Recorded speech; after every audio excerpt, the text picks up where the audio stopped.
Bismillahirrahmanirrahim. Elhamdülillah ve kefa ve salaten ve selamen ala ibadihillezine istafa ve ala alihi ve sahbihi ve men vala. Rabbi şrah li sadri ve yessir li emri ve hlul ukdeten min lisani yefkahu kavli. Allahumme la sehle illa ma cealtehu sehle ve ente tec'alel hazne iza şi'te sehle. Amma ba'd. Deməli, واللفظ الإذن كلفظ الإرادة فثمة إذن كوني كما سبق وهناك إذن شرعي كما قال الله تعالى. Deməli biz keçdik ki, məşiyyə sözü və izin sözü bunlar sinonimlərdir. Və qəti problem yoxdur ümumən. Məşiyyə istəmək, iradə sözünü izin sözü ilə əvəz eləmək. Bi iznillah, bi məşiyyətillah, inşallah, bi iznillah və s. Aydındır. Və Quran-ı Kərimdən misallar. Qul ərəaytum mə ənzəlallahu ləkum min rizqin fəcəaltum minhu haraman və halala. Qul əllahu əzinə ləkum. Əş-şahid. Qul əllahu əzinə ləkum. Əm aləllahi təftərun. Bu ayət-i kərimədə görürsünüz ki, Allah Subhanahu Teala bildirir ki, de ki, Allahu Teala'nın sizə göndərdiyi nimətini görürsünüzmü? Onu siz mi halal və haram etmişsiniz? Qul əllahu əzin ləkum. De ki, Allah sizə izin verib. Burada da yəni izin, məşiyyə istəmək növlərindən biri misal şəkli Quran-ı Kərimdə. Qul əllahu əzin ləkum. Allah mı sizə izin verib? Və qavlu Teala əm ləhum şurakâ'u şəra'u ləhum minəd-dini mə ləm yə'zən bihillah. Yoxsa onların Allahdan digər şərikləri var. Allahın izin vermədiyi şeylərdə hökmlər verirlər. Burada da izin mə ləm yə'zən bihillah. Burada misallar nəyə aiddir? Yəni məşiyyə, istəmək, iradə, izin, bunlar sinonimlərdir. Yəni bunlarla Quran-ı Kərimdə yəni bu sözlərlə əvəz olunur. Misallarda görürsünüz, ya izin kimi gəlir, ya məşiyyə gəlir. Məşə Allahu la quvvətə illə billah ayəti kimi və s. Ət-tənbihur rabi' əl-məşiyyə. Dördüncü tənbih əl-məşiyyə. Yəni Allah Taala'nın məşiyəsi, yəni istəməsi. La tanqasmu və hiyə bimə'nəl iradəl kəvniyyə. Və hiyə bimə'nə iradəl kəvniyyə. Deməli Allah Taala'nın məşiyəsi, yəni istəməsi kövni iradə kimidir. Məsələ. Bimədə yuqaddirullahu yuridu kavnan ma la yuhibbu min as-sayyi'at. Bax, indi məsələ var bizdə. Misal üçün pis işlər, pis əməllər və ya pis günahlar. Hikməti nədir? Allah Taala təqdir edir ki, bunlar olsun. Allah Taala niyə görə pis əməllərin, pis işlərin, günahların yaratılmasını təqdir edir? Sual aydındır. El-cevab li hikmin baligha فهي مرادة لغيرها لا لذاتها وقد أحصى العلامة ابن القيم رحمه الله أكثر من 30 حكمة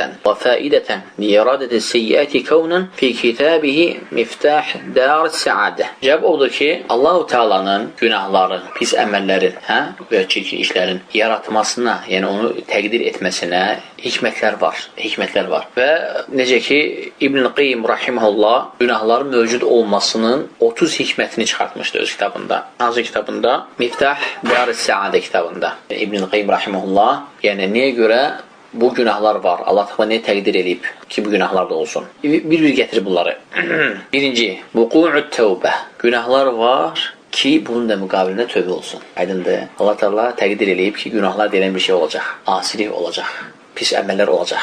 Bu günahların olması, asinin olması, pis əməllərin olması o deməkdir ki, haşa Allah Taala'ya qalib gəldilər onlar. Aydındır. Allah Taala təqdir edir ki, bunlar olacaq və bunların hikmətləri var. Necə İbn-i Qayyim 30'a yaxın onların hikmətini çıxardıb. Bunlardan da birinci nədir? Vuku'ut tövbə. Vuku'ut-tövbə. Günahlar olduğuna görə də tövbədə hasil olur. Əth-thani ennallaha gafur.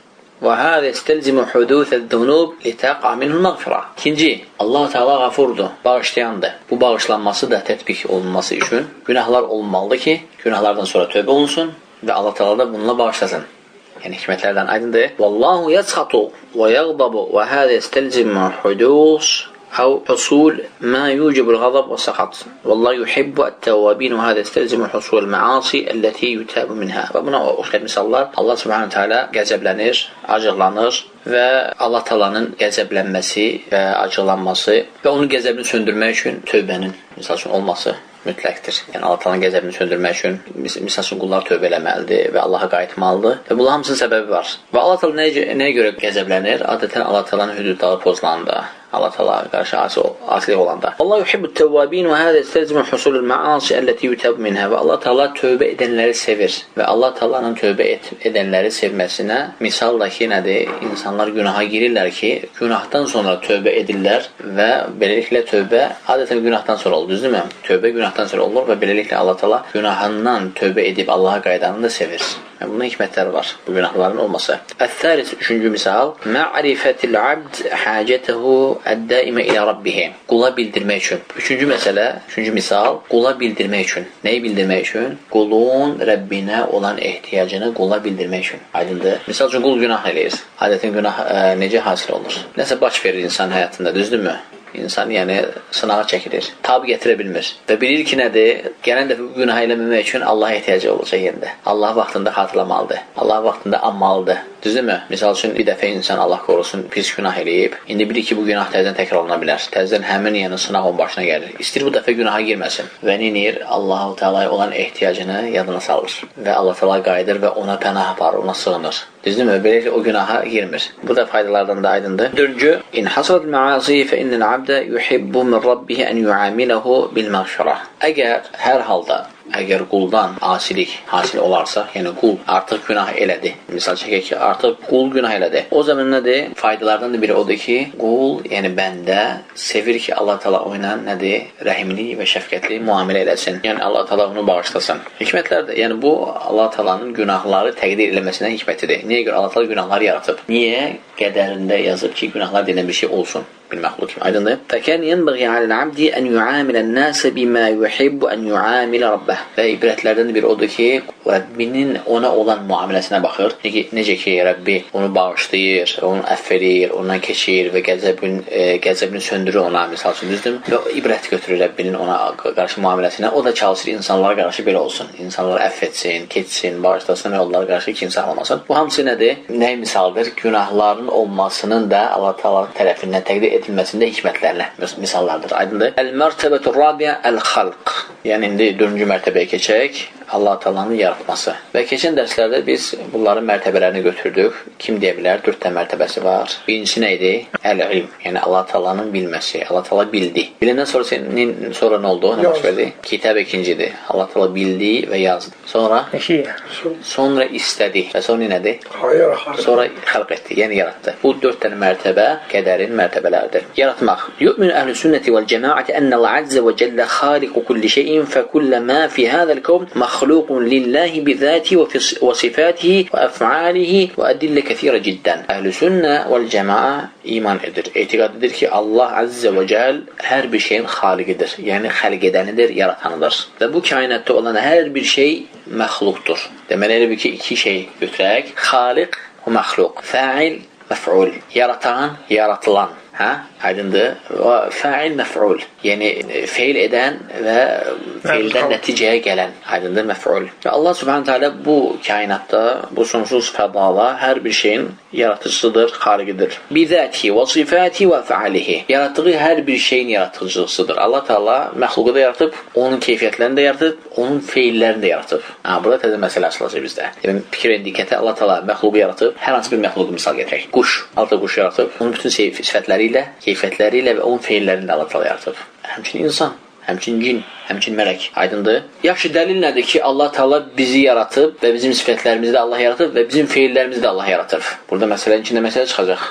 Diqqət eləsəz. Dəlillərə qaydaq. Allahu xaliqu kulli şey. Zümər 62-ci ayət. Allah Teala hər bir şeyin yaratanıdır. Ayəti buna dəlildir. Qala Allah Azze və Cəl və xalaqa kulli şeyin fəqəddərəhu təqdira. Və o hər bir şey yaratdı və neynədi? Öz qədərində təqdir etdi. Furqan 2-ci ayət. Və yədxulu fiyhə huvə məxluqun əf'al ibad. Yaxşı, bu məsələ eyni zamanda nə aiddir? Qulların feilləri də Allahu Teala'nın məxluqatındandır. Misal üçün, insan ev tikir. Onun ev tikməsi də məxluqdur. Allah Subhanahu Teala onu da yaratıb. Yaxşı, indi məsələnin içində məsələ gələcək. Bütpərəstlərin bütlərinin əlləri ilə yapması. Bütpərəstlər əlləri ilə bütlər yaratıb. Düzdürmü? Onda elə çıxır ki, bütpərəstlər üzürlüdürlər. Elə deyil. Məsələ inşallah aydınlıq gələcək. Diqqətindəsə qulaq assaz. El-əsas-ı-thani la ta'aradu beyne isbatil məşiyyətillahi və xalqihi ilə əf'alihil ibad və beyne isbatil əf'alil ibad və məşiyyətəhum və mimma la buddə minhu li fəhmil el-əsas-ı-thani ən na'rifə ən əf'alil ibad məxluqa. Birinci bilmək lazımdır ki, qat'iyyən, yəni yəqin olaraq bilmək lazımdır ki, bütün məxluqatın feilləri Allah Taala'nın məxluqatıdır. Bunu bilmək lazımdır. Və bilmək lazımdır ki, bütün məxluqatlar sifətləri ilə, zatları ilə, keyfiyyətləri ilə və feilləri ilə bərabər də Allah Taala'nın məxluqatıdır. Bunu da bilmək lazımdır. Və bununla Allah Taala'nın məşiyyəti istəməyi ilə və qulların istəməklər arasında heç bir ziddiyyət yoxdur. Bu nöqtəni inşallah yavaş-yavaş Allahın izni ilə və köməyi ilə aşağılayacağım. İ'ləm ennəl ədillətə alə xalqil əf'alil ibadi kəthira. Bil ki, mənim əziz qardaşım, bəndələrin, feillərin, yəni bəndələrin feillərinin Allahu Teala tərəfindən yaratılmasında dəlillər həddindən artıq çoxdur. Bəndənin feili sənin namaz qılmağın, sənin ev tikməyin. Sən bəndəsən, feilin, misal üçün, sənin evin tikməyi. Yəni, bütün məxluqatın feillərinin Allah Teala tərəfindən yaratılmasına dəlil çoxdur, həddindən artıq. Qal İbn-i Qayyim rahiməhullah fin-Nuniyyə. İbn-i Qayyim rahiməhullah Nuniyyə şeirində, ümumən sual çıxır ki, niyə bu şeyin adı Nuniyyədir? Başqa şeyin adı Raiyyədir. Başqa şeyin adı, misal üçün, Mimiyyədir. Ümumən, bu şeirlərin məqsədi nədir? Elhamdülillah, Allah Teala o uləmaları müvəffəq edib ki, mürəkkəb əqidə məsələlərini bizim əsrimizə divan və şeir şəklində bizə çatdırıblar. Bu da Allah Teala onlara verdiyi müvəffəqiyyətdir. Və onun adını nə qoysun? Əqidə. Yəni adını nə qoysun? Onsuz da hamısı başdan ağa əqidə haqqındadır. Və neyin ilə adətən? Qafiyənin adını şeirə qoyurdular. Nuniyə, yəni nun hərfi. Şeirin bütün qafiləri nunla qurtardığına görə adını Nuniyə qoyurdular. Aydındır? O burası da misal üçün əqidədən yazıb, adını qoyub Mimiyyə. Yəni bütün qafilər mimlə qurtarır. Aydındır. Ona görə İbn-i Qayyimin bu beytlərinə qulaq asaq. Əvələysəl-ləzi qad qaləd-dəlilu bi-ənnə əf'alil ibadi xaliqatir-rəhmani min əlfi vəcihin əv qaribun əlfin yuhsihəl-ləzi yu'ni bihədə-şəni. Burada nunla qurtarıb fikir edirsin. Nun. Mənası da odur ki, qulların feil və əməllərinin Rahman tərəfindən yaratılmasına məyər dəlillər görmədinizmi? O dəlilləri ki, bununla maraqlanan artıq nədir? Minə yaxın və ya mindən daha çoxunu tapmışdır. Yəni İbn-i Qayyim rahimehullah deyir ki, minə yaxın və ya mini daha ötən ədəddə dəlillər mən tapmışam kitab və sünnədə məxluqatların feillərinin Allahu Teala tərəfindən olmasına. Və bunu öz şeirində qeyd edib. Deməli bu məlumat, İbn-i Qayyim məlumatını biz onun şeiri vasitəsilə bildik ki, kitab və sünnədə bu ona aid minə yaxın və daha çox dəlillər var. Yaxşı, bir neçə dəlillərə götürək. Fəmin ədilləti alə hədiyil məsələ qavlullah əzzə və cəl Allahu xaliqu kulli şey. Götürdüyümüz birinci dəlil bizim məsələyə aiddir. Allah-u Teala'nın bu sözü Allahu xaliqu kulli şey. Allah-u Teala hər bir şeyin xaliqidir. Yəni yaratanıdır. Fədxulu fi umumil ayə əf'alul ibad və ayətin ümumlüyünə eyni zamanda məxluqatların feilləri də daxil olur. Çünki ayətə nə gedir? Allah-u Teala hər bir şeyin xaliqidir. Və alayhi fəl-abdu məxluqun zətən və sifətən və əf'alən. Deməli, necə ki Allah-u Teala hər bir şeyin xaliq olduğu kimi o zaman nə meydana gəlir? Məxluq öz feilləri ilə, zatı ilə, sifəti ilə Allah Teala'nın məxluqudur. Və beləliklə qulların feilləri də Allah Teala'nın məxluqu sırasına girmiş olur bu ayətin ümumleyinə. Aydındır. Və qalə Teala an İbrahim el-Xalil ənəhu qal li qavmihi qal ətə'budun mə tənhitun vallahu xalaqakum və mə tə'malun. Və dəlillərdən də İbrahim Xalilullahın Allah Teala'nın onun haqqında etdiyi hekayə Quran-ı Kərimdə Allah Teala buyurur ki, İbrahim belə dedi. Alə tə'budun mə tənhitun. Öz əllərinizlə yapdığınız bütlərə ibadət edirsiniz. O zaman ki, Allah sizi yaratır və onları. Aydındır. Bu məslərdir, bu ayət dəlildir bu məsələdə. Bu babda ən güclü dəlillərdən biridir. Yəni, qulların feillərinin Allah Teala tərəfindən yaranmasına. Yaxşı, burada məsələlər çıxacaq indi. Birinci ayət harada gəlib? Saffat surəsinin 96, 95, 96-cı ayətlərində. Və istidlal fil ayə fi mücməlihi dairun alə mə və fi mə xilaf alə arbət əqval. Nəzkuru əşharaha və hiyə qavleyn. Bu ayətdə mə keliməsi, təbii ki, ərəb dilini keçənlər bilir, ixtilaf mə keliməsində gəlir, mə hərfində gəlir. Buradakı mə mavsulədir, yoxsa mastariyədir? Mastariyədirsə, mavsulədirsə mənalar dəyişir. Siz bilirsiniz ki, ərəb dilində yəni hərflər bir neçə mənalar kəsb edir eyni zamanda. Hələ ki, mənalarından biri Vallahu xalaqakum və mə tə'malun.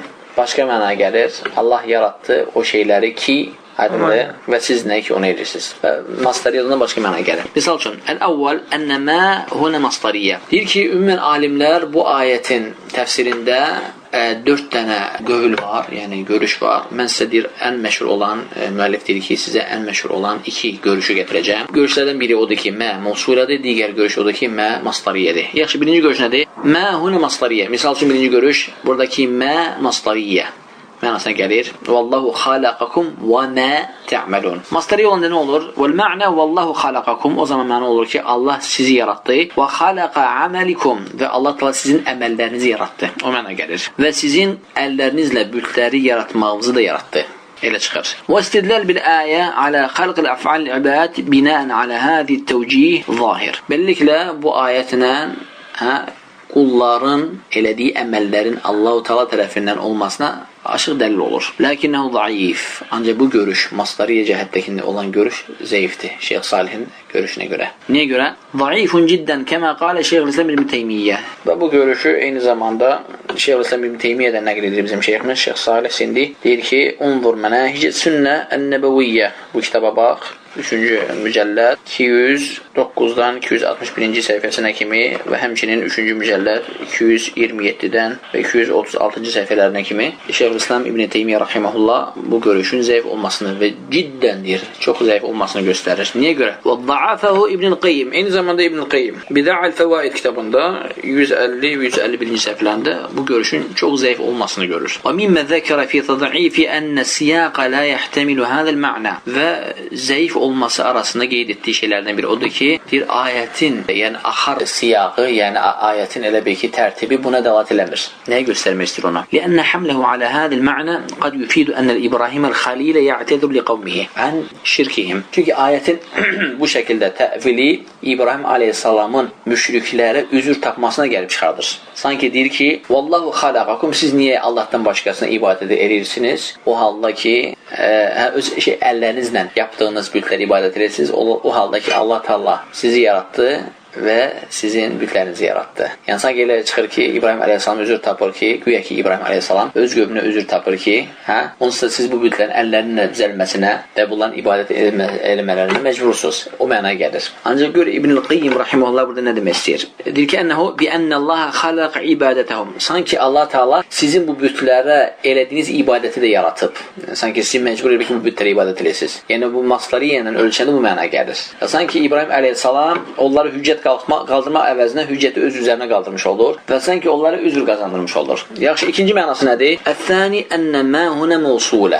İkinci görüş odur ki, buradakı mə vallahu xalaqakum və mə tə'malun ey əlləzi tə'malun mevsulə mənasına gəlir. Yəni, Allah sizi yaratdı və o şeyləri ki, siz eləyirsiniz. O şeyləri ki, siz eləyirsiniz. Bunda misal bizə nəyə oxşur, qardaş? Yəni, Allah Teala səni yaratdı və sənin istedadını yaratdı. O istedaddan ki, sən nəsə düzəldirsən, yapırsan, aydındır. O istedadı yarattı Allah Teala. İndi baxın, fikir verin. Vəl-mə'nə vallahu xalaqakum və xalaqəl-ləzi tə'məlunahu min mənhutat vəl-asnam. Yəni, Allah da onun mənası ona gəlir ki, Allah Teala sizi yarattı və sizin elədiklərinizi yarattı. O şeyləri ki, Allah Teala sizə istedad verib, o istedaddan siz haram da düzəldirsiniz, halal da düzəldirsiniz, büt də düzəldirsiniz, heykəl də düzəldirsiniz, taxtadan, misal üçün, faydalı şeylər də düzəldirsiniz. Aydındır. Necə ki, və siyaqəl ayə yuləmu hadə fə innə İbrahim Xalil yunkiru aleyhim ibadətəhumul asnam. Deyir, ayətin siyağına baxsaq, ayətin axarına baxsaq, tərtibinə baxsaq, İbrahim aleyhissalamın onlara qarşı bu söz hamısının mənası qayəti nə idi? Onların əməlinin pis olması və onların əməllərini onlara inkar etməsi idi. Düzdürmü? Və bu məqsədlə o söz demişdi. Ayətin siyağı, tərtibi, axarı belə şəkildə gəlir. Fəyəqul ləhum ətə'budun mə tənhitun vallahu xalaqakum vəlləzi tənhitunahu. O mənaya gəlir. Siz deyir, öz əllərinizlə yontduğunuz, qayırdığınız, yaptığınız şeyləri ibadət edirsiniz. Vallahu xalaqakum. O zaman ki, Allah sizi yaratıb və sizin əllərinizlə yontduğunuz, qayırdığınız şeyləri də o yaratıb. Və vəcul istişhad bi hadhihi al-ayə alə xalqil əf'al ibad min vəchin. Və bu ayətdə məxluqatın, feillərinin Allah-u Teala tərəfindən olmasına iki tərəfdən yaxınlaşmaq olar. Birinci məsələ nədir? Ennəhum hum min sani'il asnam və izə kənuhum məxluqina fəətharuhum məxluqan qat'an. Və qavlullah vallahu xalaqahum vəl müxatabuna. Deməli, birinci məsələ, ennəhum hum min sani'il asnam və izə kənuhum məxluqina fəətharuhum məxluqan qat'an. Bilmək lazımdır ki, Allah Teala bu insanları yaratıb və bu insanlar öz əlləri ilə bu bütləri düzəldirlər. Onların bütlərinin düzəltməsi bunların qulların öz feilləridir və bu feil yəni onların və bu bütlər onların feilinin əsəridir, misalıdır. Əsəridir, səmərəsidir. Və bu hamısı Allah Taala'nın nədir? Məxluqudur. Bu birinci məsələ. Qavluhu vallahu xalaqakum vel muxatabuna yetekevvenunahu min zawati al-af'ali was-sifati fal-af'alu idan makhluqa. Vallahu xalaqakum, Allah sizi yaratıb. Burada xitab nə olur? Xitab olur ki, Allah Taala sizi yaratıb, sizi zat olaraq və sizin feillərinizi və sizin sifətlərinizi fa-af'aluhum idan makhluqa. Elə isə onların feilləri də məxluq olur, avtomatik. Məsələ çox mürəkkəbdir, düzdürmü? Diqqətlə fikirləşəndə. Məsələ: Keyfə təkunu əf'aluna məxluqa və nəhnu na'lamu bid-darurati annana mən yaqumu biha. Deməli, sual gəlir. Necə qulların elədiyi feillər məxluq, yaratılmış ola bilər? O halda ki, biz bilirik ki, biz bunları eləyirik. Aydındır, sual gəlir. Əl-cavab: İnnəllah Teala yaxluqul əşya taratan mübaşara bilə təvassutin və hada ki xalqil Adəm və xalqil cənnəti və nar. Cavab: Allah Teala bəzən bir şeyi birbaşa yaratır və bəzən bir şeyi digər şeydən yaratır. Səbəblərlə və vasitələrlə. Aydındır. Necə ki, Allah Teala Adəmi birbaşa yarattı öz əlləri ilə. Aydındır. Sonra bizi Adəmdən yarattı. Aydındır. Və biz Adəmin nəsliyik və bizim yaranmamız Adəmin yaranması kimi deyil. Tamam fərqlidir. Düzdürmü? Yəni biz birimiz digərimizdən belə deyək də meydana gəldik və biz yəni burada həmin misaldır. Yəni əsəriyik, yəni onun səmərəsiyik, həmin o feillərin səmərəsiyik. Yəni də hamısı xalq olaraq Allah Taala'ya qayıdır. İstər birbaşa olsun, istər səbəblərlə, vasitələrlə. Necə ki, misal üçün Allah Taala Adəmi yaratdı və Allah Taala cənnəti və cəhənnəmi yaratdı. Və taratan yaxluqu bitawassuti əsbab və hada misl xalqi bani Adəm fəhum məxluqina bivasa'itil əbəveyn. Necə misal gətirdim və Allah Taala hərdən birbaşa yox, vasitə və səbəblərlə yaratır. Necə ki, Allah Taala Adəmi yaratandan sonra ata və ananı yaratır və hər dəfə insanlar ata və anadan dünyaya gəlirlər, aydındır. Və kəzə ən-nəbat yaxluquhu bivasait el-ma və-turab və-şəms və-l-hava və qeyr zəlik. Necə ki, Allah Taala bitkiləri necə yaratır? Yəni su göndərməklə, yağış endirməklə, torpaq vasitəsilə, şüa vasitəsilə, aydındır. Misal üçün günəşin istisi, hava, su, oksigen və s. Bunlar hamısı nədir? Səbəblər, vasitələrdir və əslində bunların hamısının xaliqi, bu proqramı qoyan Allah Taala özüdür. Bunlar hamısı feil olaraq Allah Taala'nın məxluqatıdır. Fəfi'l abd la yahsul illa bil-ictima' al-iradati al-jazimati wal-qudra at-tamma ma'a wazal ma'ani famata ijtama'a al-iradatu jazima wal-qudra at-tamma wazal المانع حصل الفعل وبالتالي فالله هو الذي من على العبد أو عباد بأن أعطاهم القدرة والإرادة بهذا يكون الفعل عبد مخلوقا لله. Bu uzun cümləni xülasə edəcəm ki, aydın olsun. Ümumən Allah Taala hər bir şeyin yaratıcısıdır. İstər birbaşa, istər Allah Taala bunları misal üçün mərhələ ilə birini digər vasitəsilə dünyaya misal üçün gəlməsinə səbəb eləyir. Necə ki, misal gətirdik bitkiləri, necə ki, misal gətirdik birbaşa olan Adəmi, cənnəti və cəhənnəmi, sonra da o şeylərin, yəni biri digərindən yaranmasını. Bunların hamısı Allah Taala'nın nədir? Feilidir. Allah Taala'nın feilidir və Allah Taala bu qüdrəti, bu istedadı öz əli ilə yaratdığı məxluqata verib, sonra bu məxluqat o şeyləri belə deyək də, yəni düzəldir, yaratır və yaxud da meydana gətirir, aydındır. Fəfi'l ibad məxluqan lillah. Beləliklə bütün qulların feilləri Allah Taala'nın məxluq olmuş olur. Çünki birbaşa yaratan, elə bir ki, yaratılan Adəmdirsə, Allah Taala onu birbaşa yaratır. Sonra ona qüdrətlər və istedadlar verir. Sonra Adəm nəsə aydındır. Misal üçün icra edir, nəsə düzəldir, nəsə misal üçün qurur edir və bunu elədiyi feillər də yenə də birinci xaliqə, hər şeyi yaratana qayıtmış olur. Keyfə necma beynəl xalqi lil-əf'alil ibad və ennəl ibadə muxayyarun mimma yaqumun bihi min əf'al. Yaxşı. İndi məsələ var. Deyir, necə bu iki şeyin arasını cəmləyək? Allah Taala qulları yaratıb və qulların feillərini yaratıb və eyni zamanda qullar seçim sahibidirlər, ixtiyar sahibidirlər və istədiklərini eləyirlər. Öz yollarını özləri seçirlər. Bu iki dənə ziddiyyəti necə arasını birləşdirmək olar? Nəqul innəmə yuvafaqu lis-savabi mən vaffaqa beynəl fi'li vəl-məf'uli vəl-xaliq vəl-məxluq. Deyir, ümumən bu məsələdə doğru yol tapan və düzgün cavaba çatan insan məhz o kəsdir ki, xaliqlə məxluqun arasını fərqləndirə bilir, fəillə məf'ul arasını seçə bilir. Bilir ki, bir yaratan var, bir yaratılan var. Və beləliklə bu, yəni üsusları götürüb onun üzərində bu məsələni bina eləyəndə bir nəticəyə qazanmış olur. Misal, feillə məf'ul arasında misal, mən sizə bir neçə misala gətirəcəm. Səəzkuru huna misalən alə-nəccar. Deyir, taxta işlərinə görən insana nə deyirlər? Nəccar. Dülgər. Plotnik rusçadır, hə? Dülgər. Və şeyx deyir ki, mən sizə dülgəri misal gətirəcəm. Deyir ki, dülgər, misal üçün kürsü düzəldir. Stul, hə? Misal üçün, huvə qatsı şəb, əl-xəşəb alə-məqasat mətlubə və min thəmmətə طرق المسامير في الخشب ومن ثمة صبغه بالدهان وهكذا فهذه أفعال النجار. Misal üçün neccarın feilləri. Neccar kürsüsünü misal üçün düzəltməmişdən qabaq nə edir? Onun tirtiyosunu çəkir. Aydındır, onun tirtiyosunu çəkir. Tirtiyosu nə deyirlər Azərbaycanca? Nələ tirtiyor? Tertiyoş, yaxşı, olsun tertiyoş. Beləliklə, yox. Tertiyoş, yəni... Rəsm xətdir. Rəsm xət kimi, hə. Nəccar da ki, bizdə dülgərdir. Dülgər deməli, kürsünü düzəltməmişdən qabaq onun, deməli, sxemasının tertiyoşunu çəkir. Sonra bu çəkdiyi sxema, tertiyoş əsnasında müəyyən hissələr kəsir taxtadan. Bunun, yəni ki, elə bir ki, yazdığı tertiyoşuna müxalif olmamaq şərti ilə. Misal 15 cm-in 22-yə. Məhz 15 cm 22 olmalıdır bu taxta. Əks halda bu kürsü alınmayacaq və aydındır, mismarlar buna yatmayacaq və o yapışmayacaq birinə və s. Və o çəkdiyi tertiyoş əsnasında başlayır taxtaları məhdud bir çərçivədə kəsməyə, doğrama, təmizləmə, yontma, ta ki o tertiyoşa tam müvafiq olsun. Aydındır. Və sonra onun feillərindən də nədir? Dülgəri feillərindən də taxtaları bir-birinə mismarlamaq, kilələmək, yontmaq və s. və axırda kürsü meydana gəlir. Əmmə məf'ulun nəccar fəhuvə kursi. Fəil, yəni icra edən, əməl edən burada kimdir? Nəccardır, dülgərdir. Məf'ul, yaratılmış belə deyək də, və yaxud da meydana gəlmiş, əmələ gəlmiş. Nədir burada? Kürsü. Aydındır. Kürsü burada nədir? Məf'uldür, yəni onun əsəridir. Ancaq baxma ki, burada birbaşa olmadı. Ortada səbəblər və vasitələr oldu. Birinci tertiyoş oldu, aydındır. Sonra istəmək oldu. Sonra onun üzərində yontmaq, nə bilim, alətlərdən istifadə eləmək, sonra və s. Fəhuvə kursi zətuhu fə innəl kursi nəticun an əf'al. Misal, şeyh və bu gördüyünüz kürsü dülgərin elədiyi əməlin səmərəsidir və o neynədir? Gah mismarlarda istifadə elədi, gah mişarla taxtanı kəsdi, gah da neynədir?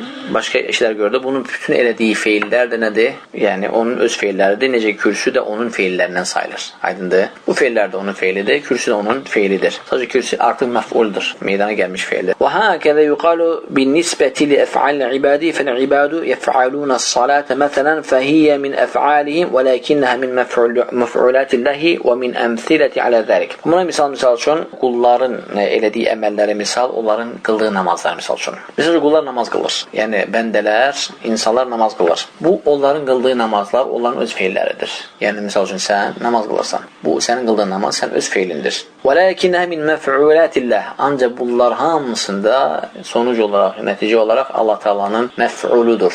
Yəni Allah Taala onun ilk, yəni bir şeyin yaratıcısı olduğu kimi, yəni yenə də yaratmaq onun nisbət olunur. Və Quran-Kərimdə misallar gətirəcəm və buna girməmişdən qabaq deyir, misal üçün Allahu hadi vəl insan muhtedi. Misallardan Allah Taala hidayət verəndir, insan hidayətə varandır, hidayətə gələndir misal üçün. Aydındır, feil məf'ul söhbəti. Fədir ki, fəl-fi'lu Allah fəl-fi'lullahi el-hidayə və fi'lul abdi el-ihtida. Və Allah Subhanahu taala'nın buradakı feili hidayət verməkdir. Qul məf'ul olaraq nədir? Hidayətə varması, hidayətin üzərində olmasıdır. Dəlil Quran-Kərimdə Mən yehdilləhu fəhuvəl muhtədi. Kimi Allah Teala hidayət üzərinə qoyarsa, fəhuvəl muhtədi. O mənim düz yolumu tapmış olar. Həmçinin dəlillərdən fəəlhəməhə fucurəhə və təqvahə. Və Allah Teala ona neynədir? Düzgün təqva yolunu və yaxud da ki, fucur yolunu ilham etdi. Yəni seçmə imkanı verdi. Fəl-mulhimu huvallah. Vəl-mulhamu huvəl-abd. İlham edən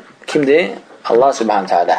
İlham olunan kimdir? Bəndə. Bəndə ilham edildi. Ya fucur yolunu götür, aydındır, ya da ki taqva yolunu götür. Fucur da bilsin nə deməkdir? Fucur yəni insan günahlar üzərində davam elədikcə o günahlar fucur halını alır. Və fucuru da insanı cəhənnəmə sürükləyir. Allah Teala gizlətmədi ondan bunun fucur olmasını, bəyan elədi. Düzdürmü? Bildirdi ki, bunlar fücurdur və fücurun da yeri cəhənnəmdir və fücur pis əməldir.